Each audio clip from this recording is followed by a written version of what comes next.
Hello students, so we were discussing the chapter reproduction in organisms, and in the previous lecture we did talk about different types of fission. So आज के lecture में we'll start with the process of budding. ठीक है, so budding is also asexual reproduction. So let's start. So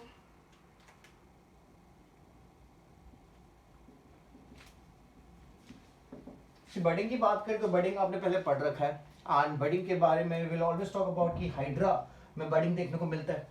So budding में दो variations available है, one is internal budding and another is external budding. ठीक है, तो पहले we'll talk about the external budding.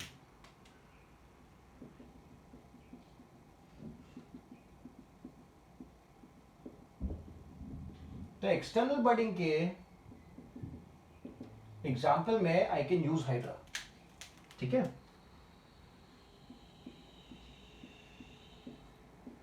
External budding के example में अपन hydra को यूज कर सकते हैं.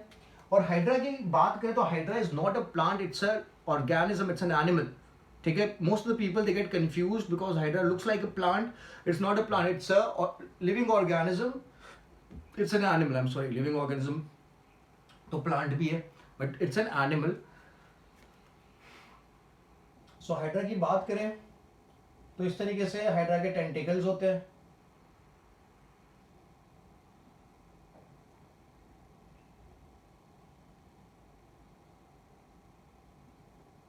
ठीक है, और नीचे की तरफ देयर इज द बॉडी.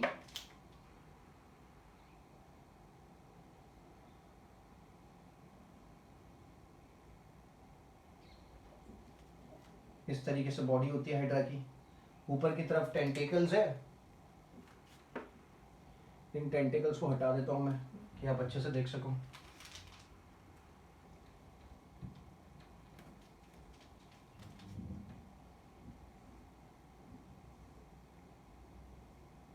ठीक है, this is hydra, this are the tentacles. So hydra में what do we observe? Will first will observe a small outgrowth. एक छोटा सा आउटग्रोथ आपको दिखेगा टेंटिकल की हाइड्रा की सरफेस के ऊपर. और ये आउटग्रोथ धीरे धीरे बढ़ेगा. This is going to increase in size and it is going to develop.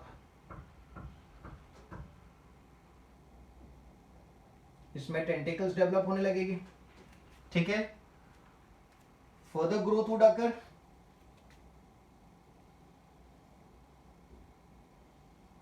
ठीक है, देखो आप काफी बड़ा हो गया अभी comparatively.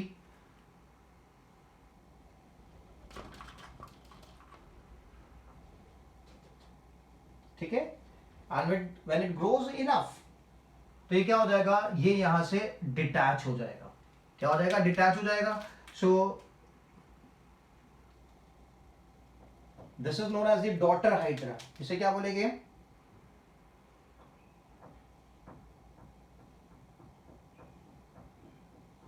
Termed as daughter hydra. और यहाँ पे बर्ड कहाँ पे बना है? बर्ड का फॉर्मेशन बॉडी के बाहर की तरफ हुआ.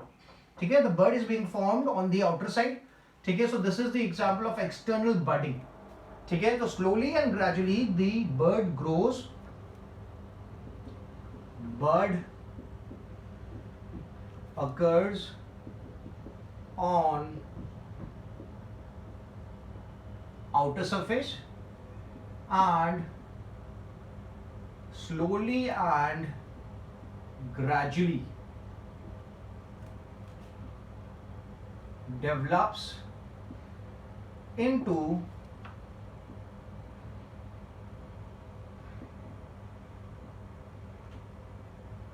daughter hydra. Bud occurs on the outer surface and slowly and gradually develops into a daughter hydra. ठीक है, so this is known as external budding. Now एक और केस है, there's an organism known as obelia. तो obelia की अगर बात करते हैं तो obelia के केस में क्या होता है? यहाँ पे कितने बड है? दिस इज सिंगल बड. यहाँ पे मैं मेंशन करता हूँ सिंगल बड. ठीक है, obelia के केस में there are multiple buds arising.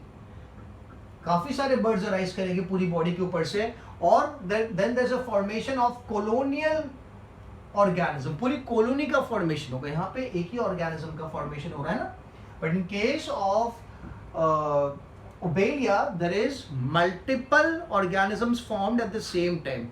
Means there is a formation of a colony. ठीक है, तो मैं इसको रब करता हूं और मैं लिखूंगा, सो this was hydra in Obelia. चलो यहां इन Obelia colonial polyploid condition occurs. Condition occurs due to multiple budding। काफी सारी बडिंग होने की वजह से क्या होता है, एक कोलोनियल पॉलीप्लॉइड कंडीशन क्रिएट होती है। ओके, और एक कॉलोनी का फॉर्मेशन होता है ओबेलिया के अंदर। Colony formed. ठीक है, अब ये कॉलोनी का जो इंडिविजुअल ऑर्गेनिज्म है, singular membrane of the colony, क्योंकि मैंने क्या बोला, काफी सारे ओबेलिया साथ में आ जाएगी, काफी सारी कॉलोनी का फॉर्मेशन होगा। सो जो इंडिविजुअल ऑर्गेनिज्म है, या फिर I put it as the single member in the colony, single member of colony is known as zooid।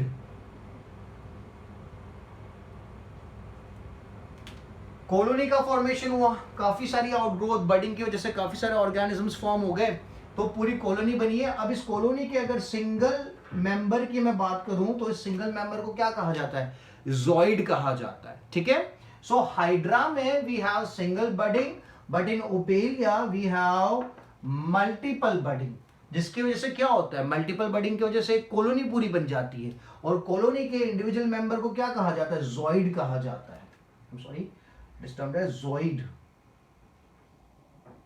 ठीक है, simple. Now let's talk about internal budding.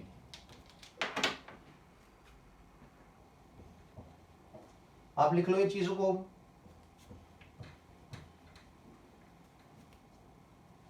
So internal budding की अगर मैं बात करूं तो उसमें किसका एग्जाम्पल ले सकते हैं। सो इंटरनल बडिंग में we can take the example of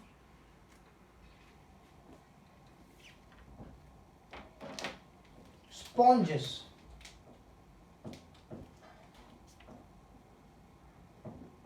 Internal budding is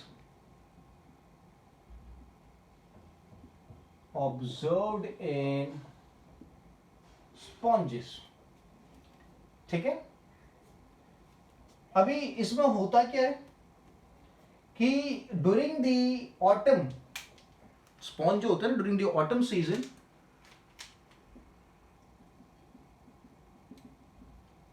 during autumn season they accumulate food।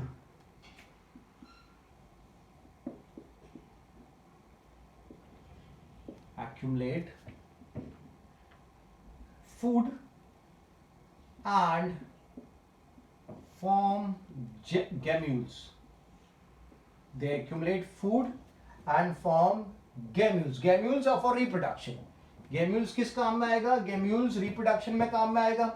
ठीक है, तो gemmules are actually, this are internal bud, this are internal bud. ठीक है, तो गेम्यूल्स का अगर मैं डायग्राम बनाऊं, इंटरनल बर्ड्स का अगर मैं डायग्राम बनाऊं तो इस तरीके से है, there is presence of an opening which is termed as micropyle.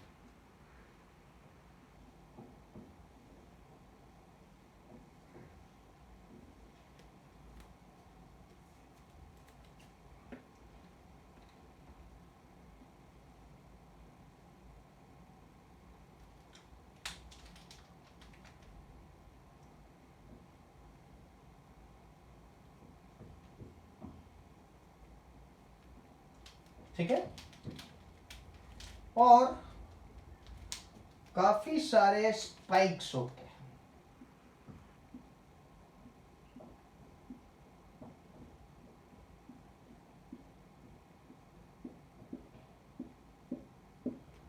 ठीक है, सो दिस इज गैम्यूल. सो आप अगर गैम्यूल को देखो तो वहां पे दो कवरिंग अवेलेबल है. There is presence of the inner covering and the outer covering.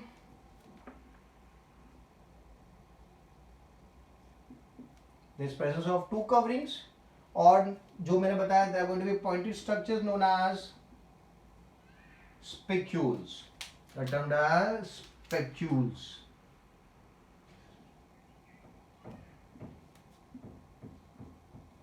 ठीक है.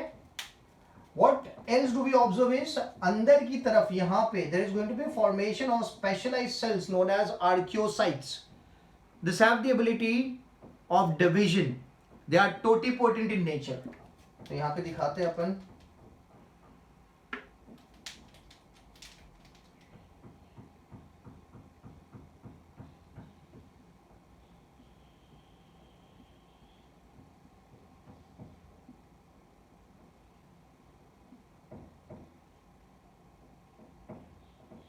ठीक है, ये जो सेल्स है they are archaeocytes.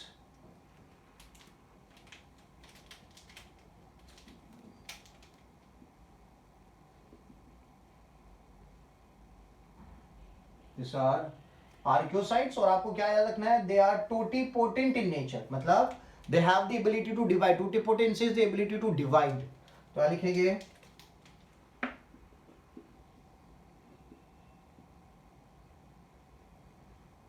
totipotent in nature. They are totipotent in nature.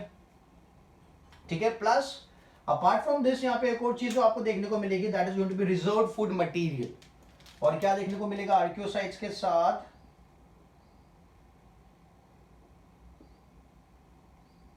Reserve food material भी देखने को मिलेगा. ठीक है. और ये जो ओपनिंग मैंने यहां पे दिखाई है, this opening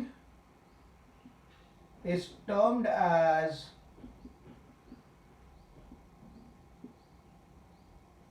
micropyle. The opening is termed as micropyle. ठीक है. सो दो कवरिंग है, स्पिक्यूल्स अवेलेबल है, अंदर की तरफ के जो टोटिपोटेंट सेल्स उन्हें आर्कियोसाइट्स कहा जाता है. And they consist of what, they consist of the reserved food material as well. ठीक है. सो ये सब कब हुआ, यहाँ पे मैंने लिखा है during the autumn season they accumulate food and form gemmules. This are gemmules. ठीक है, विद द रिजर्व्ड फूड. ठीक है. अब क्या होगा, विंटर्स में गैम्यूल लाई इन वाटर. ठीक है. विंटर्स में इन गैम्यूल्स को पानी में रिलीज किया जाएगा. And in spring the archaeocytes come out and develop into new individuals. तो यहां लिखेंगे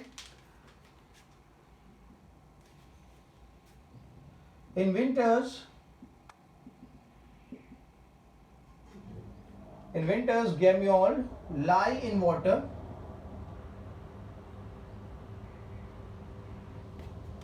यहाँ पे एक और पॉइंट में मेंशन करूंगा, the parent body dies,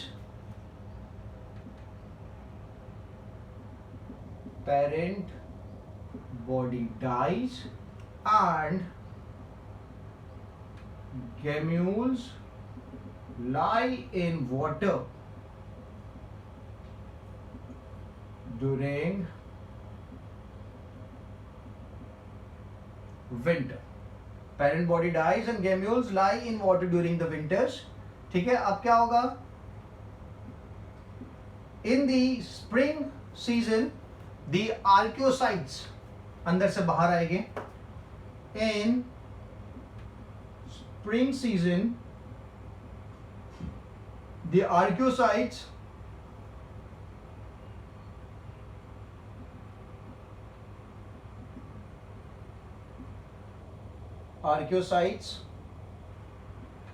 come out and develop into new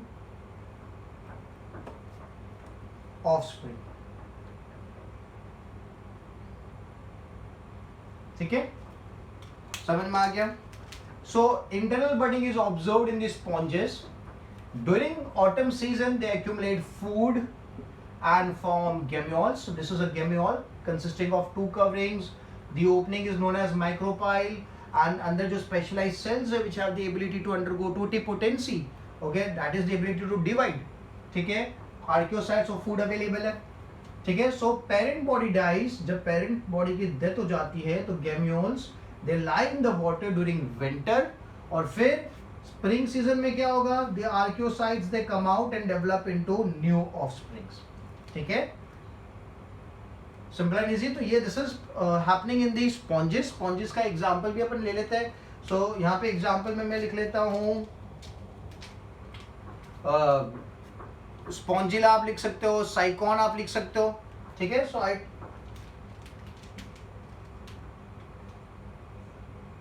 put it here, spongilla and साइकॉन. The examples are spongilla and साइकॉन, ठीक है. Simple and easy. So this was internal budding. ये आपने इंटरनल बर्डिंग देखा है, ठीक है. एक्सटर्नल बर्डिंग में आपने हाइड्रा की बात करी थी, ओपेलिया भी आप ले सकते हो. So let's move ahead now.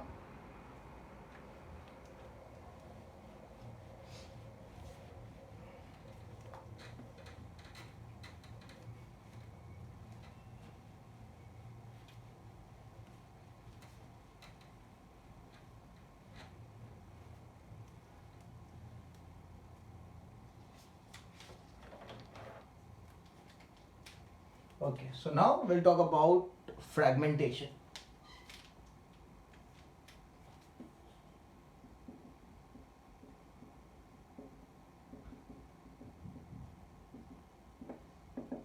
ठीक है. सो फ्रेगमेंटेशन की अगर बात करते हैं तो फ्रेगमेंटेशन में क्या होता है. So there is breaking body into fragments,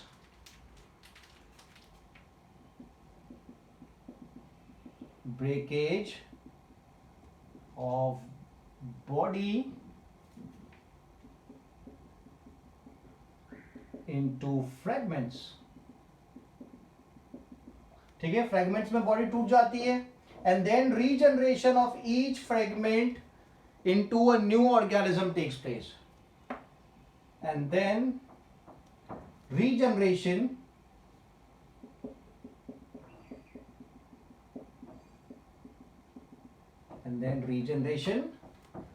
from each fragment,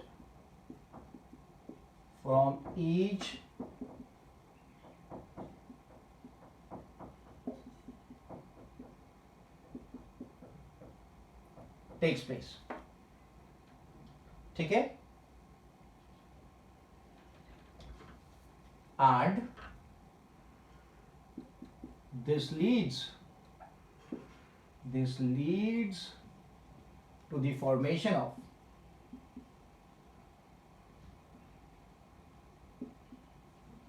new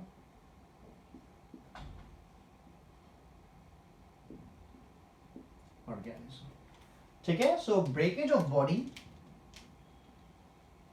at the time of maturity, when the organism matures, so breakage of body into fragments and then regeneration from each fragment, okay, this leads to the formation of new organism, ठीक है. Example में we can take the flatworms,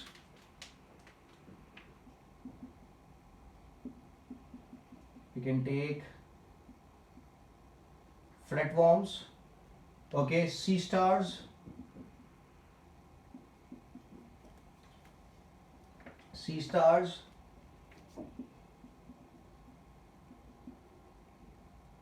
and sponges,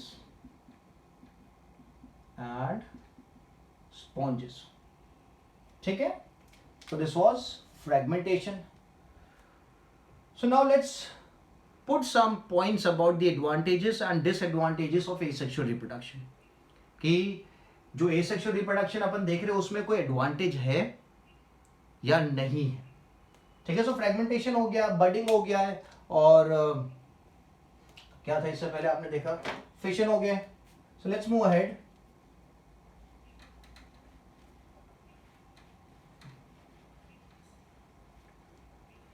so asexual reproduction में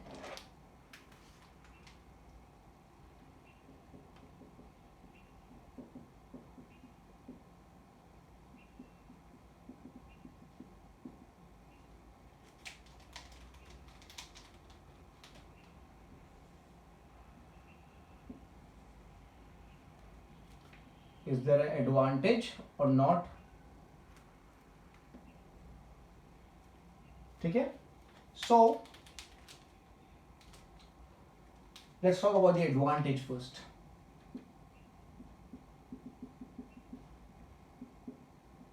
दूसरी category में लिखेंगे अपन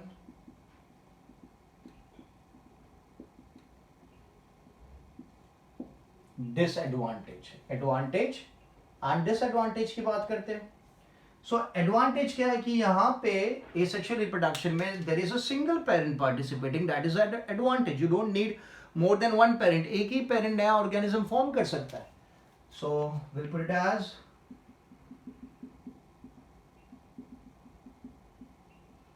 यूनिपेरेंट. ठीक है. अब होता क्या, जब एक ही पेरेंट पार्टिसिपेट करता है ना, तो उसी का डीएनए आगे कैरी फॉरवर्ड होता है. तो उसी का डीएनए जब आगे कैरी फॉरवर्ड होता है तो there is no chances of formation of a new variety. There is no formation of new variation.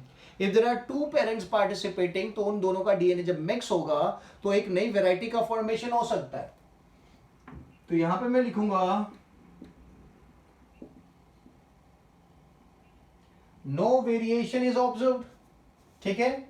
और अगर वेरिएशन नहीं आता है तो वेरिएशन, आपको पता है variation leads to what? Variation leads to evolution. तो यहां पे एक और चीज नहीं हो पाएगी, that is no evolution. No evolution. ठीक है. एडवांटेज की मैं बात करूंगा.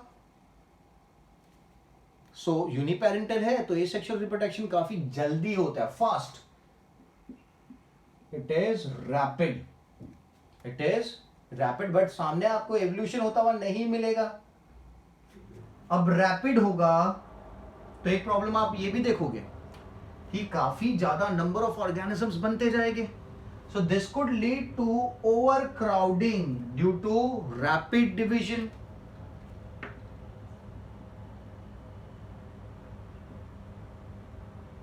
क्राउडिंग ड्यू टू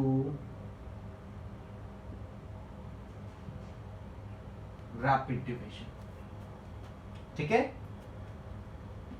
एडवांटेज ये है यहां पे कि जो पेरेंटल कॉम्बिनेशन है, जो पेरेंटल जीनोटाइप है, वो प्रिजर्व्ड रहता है. क्योंकि सेम टू सेम कॉम्बिनेशन आगे जा रहा है, same to same parental genotype आगे जा रहा है ना. There is no interference by another parent. So the genetic material is conserved, it's preserved. क्या लिखेंगे? Preservation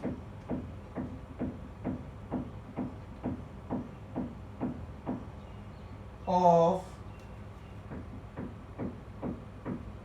gene combination of parent.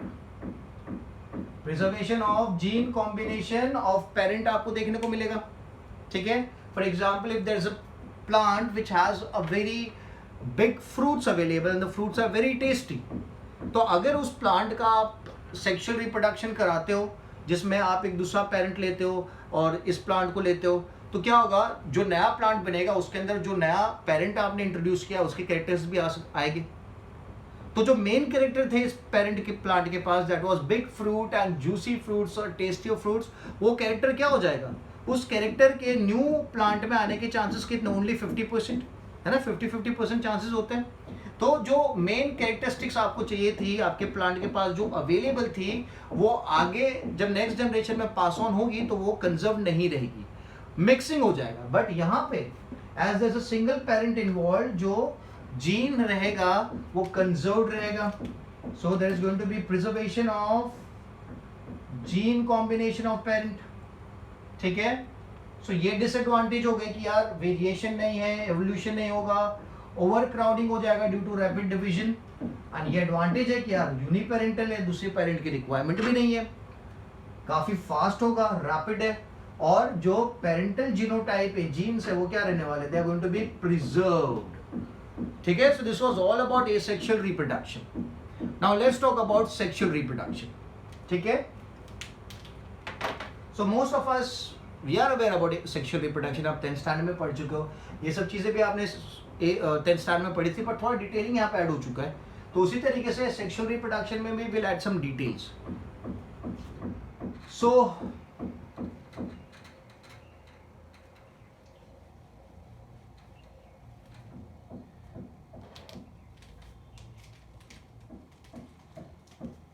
Sexual reproduction की अगर बात करते हैं तो एक पॉइंट तो आपको पता ही है, it includes two parents, participation of two parents. तो यहां पे फर्स्ट पॉइंट मेरा आ जाएगा, it's going to B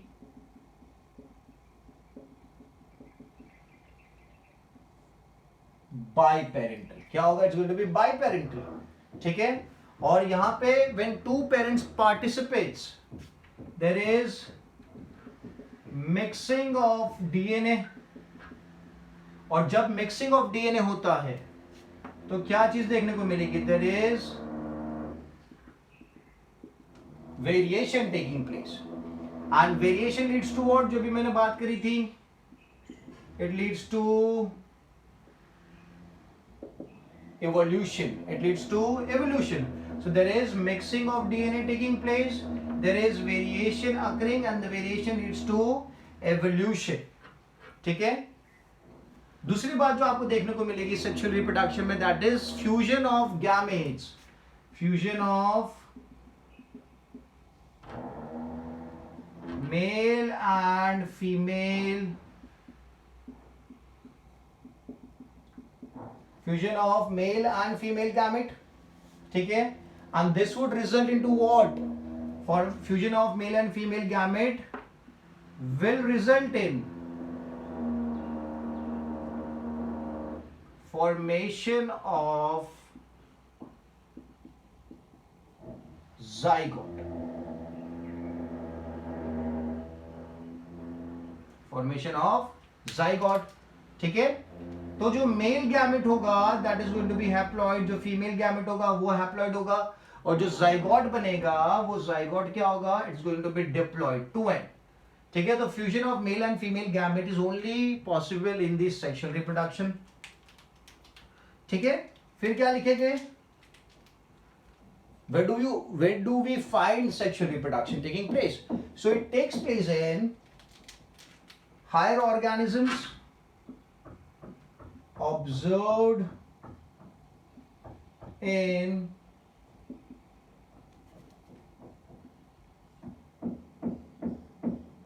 higher organisms like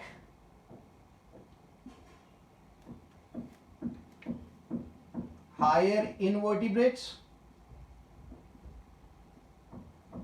and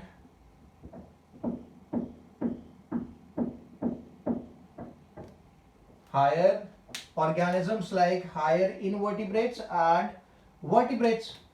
ठीक है, अब सेक्सुअल रिप्रोडक्शन की अगर बात करते हैं तो कोई कोई कैटेगरी ऑफ एनिमल्स जो होते हैं ना, they can only reproduce in a particular season. Some of the organisms which perform sexual reproduction can only reproduce in a particular season or a particular time period। तो उन organism को कहा जाता है सीजनल ब्रीडर्स। क्या कहा जाता है? ऑन द ब्रीडिंग पैटर्न की अगर बात करें, so we have seasonal breeders,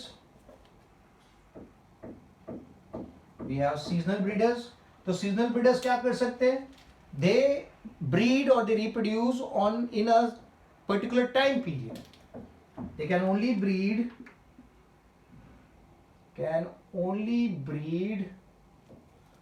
or mate या फिर reproduce in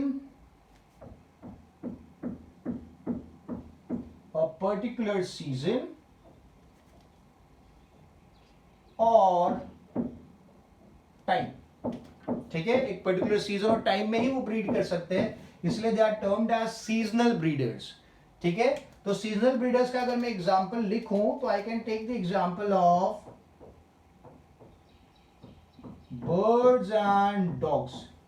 ठीक है, birds and dogs are seasonal breeders, they would breed in a particular season. Humans की अगर बात करते हैं तो humans can breed at any point of time, they can reproduce at any point of time, there is no fixed time period. So they are termed as continuous breeders. Humans are termed as continuous breeders। ठीक है, so continuous breeders के example में, अच्छा पहले लिख लेते, can breed anytime, can breed anytime, there's no fixed time period, they can breed anytime. ठीक है, so the examples यहाँ पे अपन लिखेंगे किसको, humans को लिख लेते हैं. ठीक है, humans को लिख सकते हैं. ठीक है ना. Okay, so copy down the details, we'll move ahead.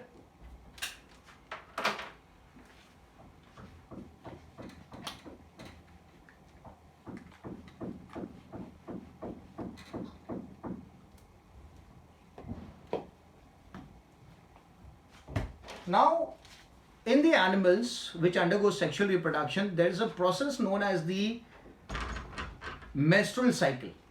ठीक है, तो यहाँ पे आपने menstrual cycle 10th standard में पढ़ रखा है आपने, डिटेलिंग तो हो चुकी है इसकी प्रीवियस लेक्चर्स में.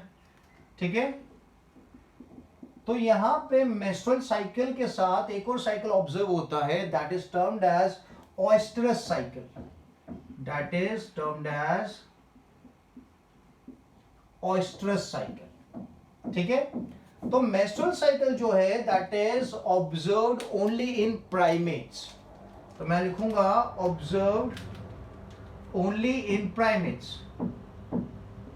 Observed only in primates. ठीक है, जिसके एग्जाम्पल में I can put the humans, monkey and ape. Human, monkey and apes. I am sorry for the disturbance that is being caused. थोड़ा कंस्ट्रक्शन काम हो रहा है बाजू वाले घर में, so may be it can cause disturbance. तो आप ज़्यादा ध्यान दो what I am trying to teach. ठीक है, वहाँ पे आपका ध्यान मत डालो. ठीक है, so because that is not under my control. ठीक है, it is taking place in the house next to mines, so थोड़ा सा डिस्टर्बेंस आपको आ सकता है. So please I am sorry from my part. ठीक है, so it is observe in the humans, monkeys and apes. Now काफी बार क्वेश्चन आता है कि यार sir what is the difference between the monkey and app. ठीक है, तो मैं एक सिंपल पॉइंट ऑफ डिफरेंस दे देता हूँ.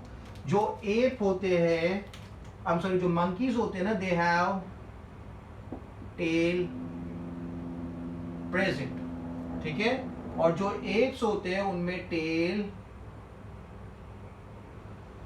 एब्सेंट होती है. ठीक है, तो जैसे कि आप अगर चिंपैंजी की बात करो तो चिंपैंजी कहाँ पे आएगा आपको पता चल जाएगा, क्योंकि मैंने बोला monkey they consist, they have a tail, and the apes में टेल नहीं होती.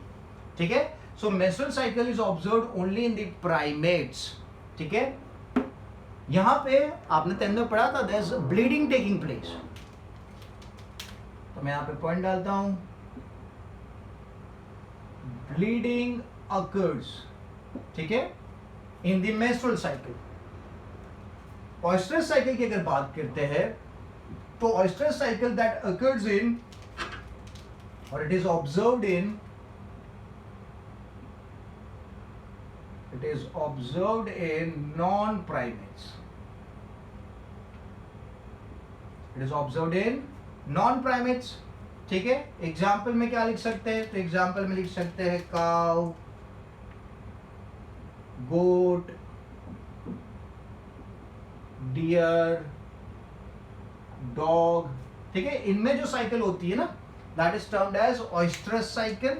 और इस साइकिल के बारे में एक इंपॉर्टेंट बात मैं बताता हूं आपको, there is no bleeding taking place. काफी कम अमाउंट ऑफ ब्लीडिंग आप बोल सकते हो, या फिर नो ब्लीडिंग भी आप बोल सकते हो. वेरी लेस और नो ब्लीडिंग अकर्स. ठीक है, तो यार ब्लीडिंग अकर नहीं हो रही मतलब where is the blood going. ठीक है, जब रप्चर हो जाएगी ब्लड वेसल तो सब चीजें कहां जाएगी. तो आप याद रखना, everything is absorbed bye,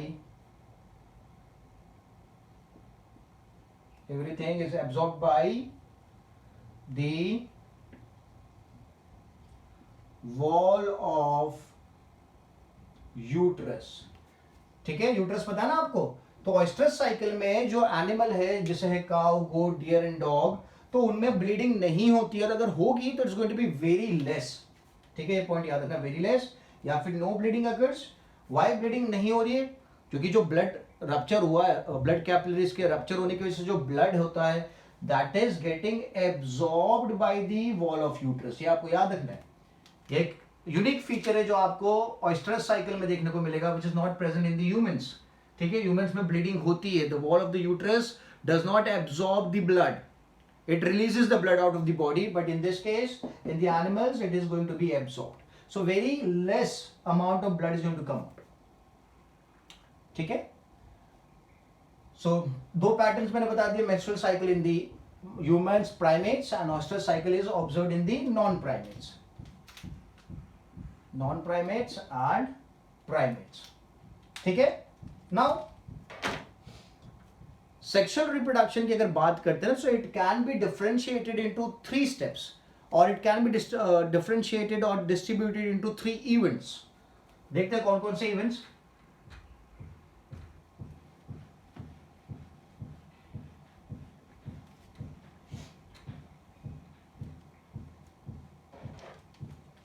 first event जो है that is the pre fertilization event, pre fertilization event, pre fertilization event है। ठीक है, दूसरा जो इवेंट है that takes place during the sexual reproduction is fertilization. ठीक है, और जो थर्ड इवेंट आपको देखने को मिलेगा that is going to be the post fertilization event, that is going to be the post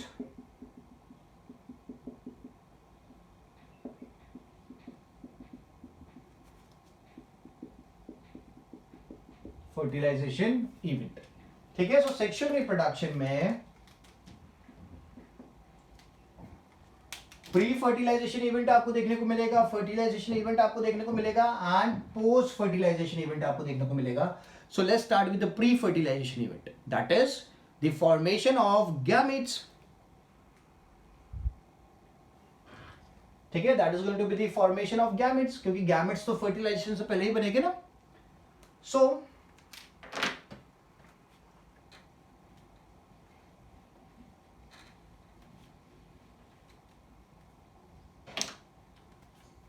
So pre-fertilization event में there is a process known as gametogenesis. There's a formation known as gametogenesis. ठीक है, so gametogenesis में क्या होगा? That is formation of gametes. ठीक है, there is formation of gametes.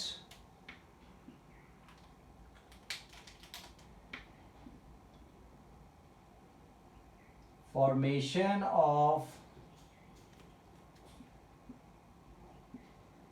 gamete takes place। ठीक है, मेल में जो गैमेटोजेनेसिस का प्रोसेस है, अगर मेल की बात करते हैं ना, so we have a specific name for the process of gametogenesis in the male, that is known as spermatogenesis. Males में we have a specific name that is spermatogenesis.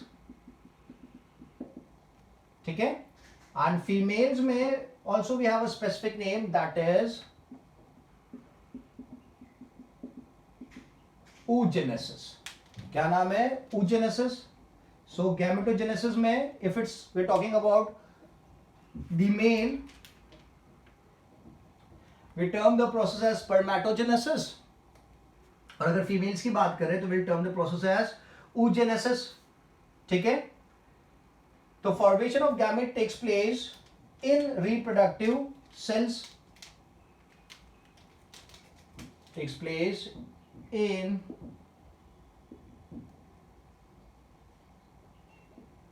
Reproductive cell. किसमें होता है? Reproductive cell के अंदर होता है। Mails में spermatogenesis के थ्रू किस चीज का फॉर्मेशन होगा? This would lead to the formation of sperm and this would lead to the formation of egg या फिर ova। ठीक है, ठीक है।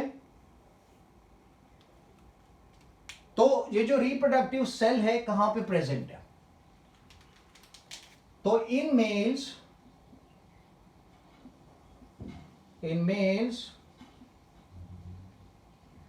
the reproductive cell are present in testes, and in females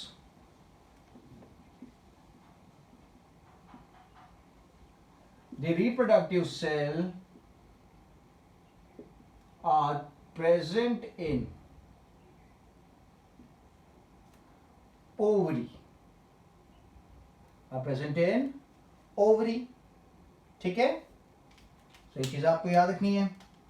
The reproductive cells, testes in case of males, and in case of females the reproductive cell are in ovaries, ठीक है। The cells which undergo division to form the gametes, those cells are termed as myocytes, ठीक है। तो मेरे को नाम यहाँ पे लिखूंगा myocytes, cells which undergo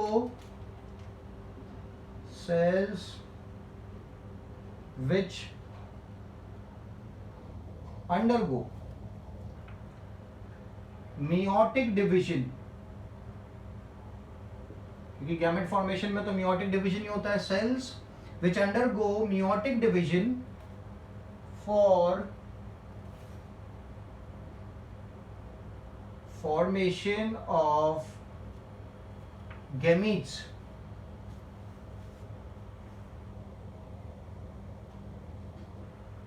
common, both in males and females. Cells which undergo meiotic division for the formation of gametes is known as myocyte. क्या कहा जाता है उसे? It is known as myocyte. It is known as myocyte, and the myocyte is always going to be diploid. क्या होगा? myocyte हमेशा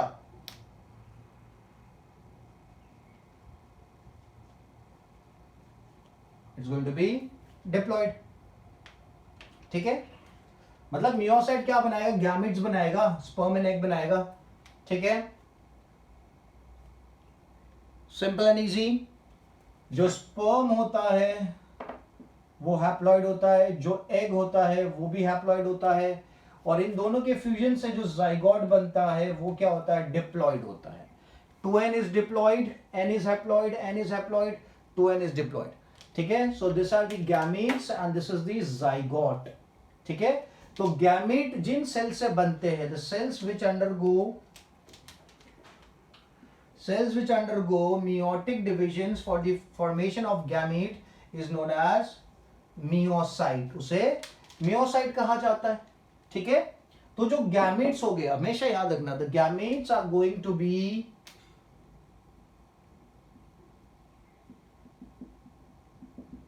haploid and the zygote is going to be diploid, ठीक है।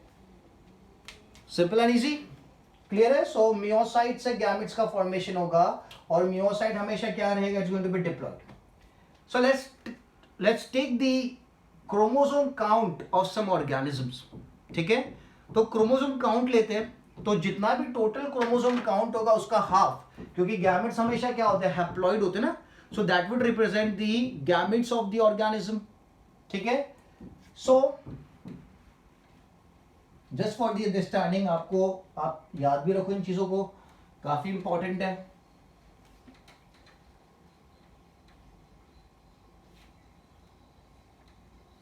Chromosome number in diploid state,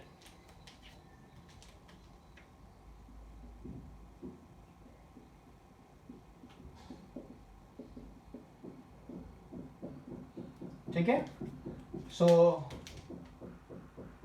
2n, और यहां पे मैं gamete लिखूंगा, तो गैमेट में क्या होगा? n होगा, ठीक है,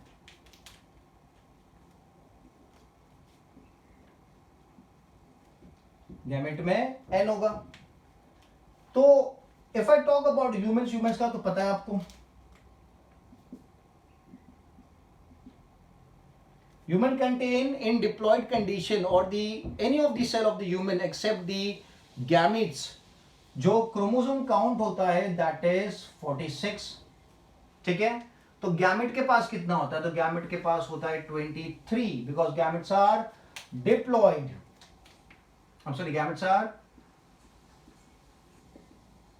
gametes are haploid and normal cells are diploid.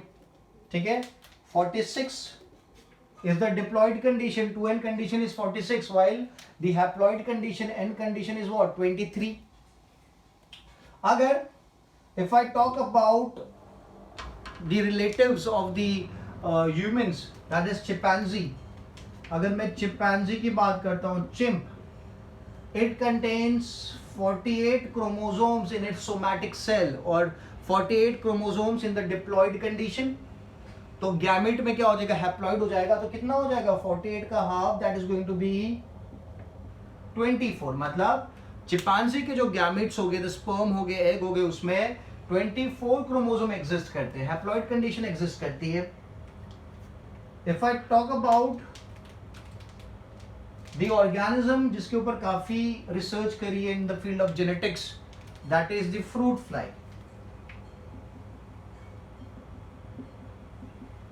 अगर मैं फ्रूट फ्लाई की बात करता हूं तो फ्रूट फ्लाई के पास डिप्लॉइड कंडीशन में there is presence of 8 chromosomes.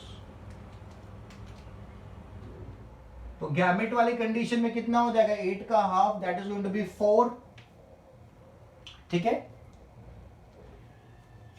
अगर फ्रॉग की बात करते हैं, if you talk about the frog, तो फ्रॉग के पास डिप्लॉइड कंडीशन में there is presence of 26 chromosomes. कितने क्रोमोसोम्स हैं, 26। तो फ्रॉग के जो गैमेट्स हो गए, उस गैमेट में कितना होगा, 26 का हाफ होता है 13। So the haploid condition will have 13 chromosomes. ठीक है, फिर let's talk about the best friend of the humans. कौन, द डॉग। अगर डॉग की बात करते हैं तो डॉग के पास ह्यूमन से ज्यादा क्रोमोसोम्स है, that is 78 chromosomes are present in the dog. तो डॉग का जो स्पर्म होगा, जो एग होगा, उसके अंदर कितना होगा, that is going to be half of it, that is going to be 39 in the gametes. ठीक है, और चिकन की बात करें, किसकी बात करते हैं, चिकन की अगर बात करते हैं, so chicken consist of the same number of chromosome as the dog. Chicken के पास भी ह्यूमन से ज्यादा क्रोमोसोम है, that is 78। Even the potato has more number of chromosome compare to the humans. ठीक है, सो चिकन हैज 78 क्रोमोसोम। तो chicken के जो गैमीट्स हो गए, उसके अंदर 39 क्रोमोसोम्स देखने को मिलेंगे। And if I talk about honey bee,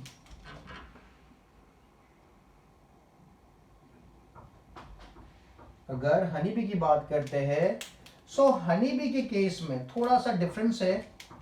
जो मेल्स होते हैं हनी बी के केस में, दे हैव 16 क्रोमोसोम, एंड जो फीमेल्स होती है हनी बी के केस में, दे consist of 32 chromosome in diploid stage. और मेल जो होते हैं, मेल्स आर हैप्लॉइड। मेल्स क्या होते हैं, हैप्लॉइड होते हैं।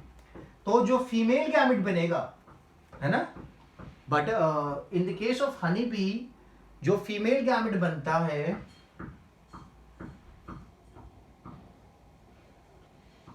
जो फीमेल गैमेट बनता है, वो फीमेल गैमेट क्या होता है, द फीमेल गैमेट इज 16, ठीक है, हैप्लॉइड। और जो मेल गैमेट बनेगा, द मेल गैमेट कैनॉट,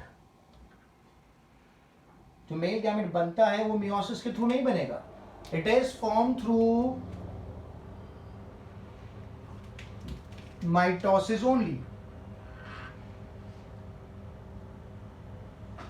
आप ये चीज पढ़ चुके हो, हैप्लॉइडी डिप्लॉइडी मैकेनिज्म प्रीवियस चैप्टर में, ठीक है। तो हनीबी के केस में जो मेल होता है वो ऑलरेडी हैप्लॉइडी होता है एंड फीमेल डिप्लॉइड होती है। तो जब मेल गैमेट बनेगा तो मेल गैमेट के बनने के टाइम पे कौन सा प्रोसेस होगा, माइटोसिस होगा, क्योंकि मियोसिस में तो नंबर हाफ हो जाएगा ना, 16 का भी हाफ हो जाएगा, तो वो तो पॉसिबल नहीं है। इसलिए जब मेल गैमेट बनेगा तो मेल गैमेट बनने के टाइम पे कौन सा प्रोसेस होगा, माइटोसिस, क्योंकि जो फादर है, the father is already haploid condition और फीमेल इज डिप्लॉइड कंडीशन। तो उसमें क्या होगा, जब फीमेल गैमेट बनेगा तो यस मियोसिस होगा, बट फादर के टाइम पे मियोसिस नहीं हो पाएगा क्योंकि already father exist in the haploid state, ठीक है। हैप्लॉइडी डिप्लॉइडी मैकेनिज्म प्रीवियस लेक्चर में हो चुका है, आई एम सॉरी प्रीवियस चैप्टर्स में हो चुका है, अगर आपने ध्यान दिया हो तो आपको पता चल जाएगा कि मैं क्या बात कर रहा हूं। यहाँ पे तो आप इतना ही याद रखो कि फादर क्या होता है, male partner is going to be haploid and female partner is going to be diploid. So जब गैमेट बनेगा तो क्या होगा, female would undergo the process of meiosis and form a gamete, 16 half हो जाता है, but male can not undergo the process of meiosis because already the number of chromosome is half, so वो mitosis करके gamete बनाता है, ठीक है। So this are some of the haploid stage and the diploid stage of the different organisms, ठीक है। तो आप इनको याद रखो, it's going to be very important, ठीक है। तो हमेशा कभी भी आपको बोला जाए गैमेट के बारे में तो आपको हमेशा दिमाग में रखना है कि गैमेट क्या रहेगा, हैप्लॉइड रहेगा।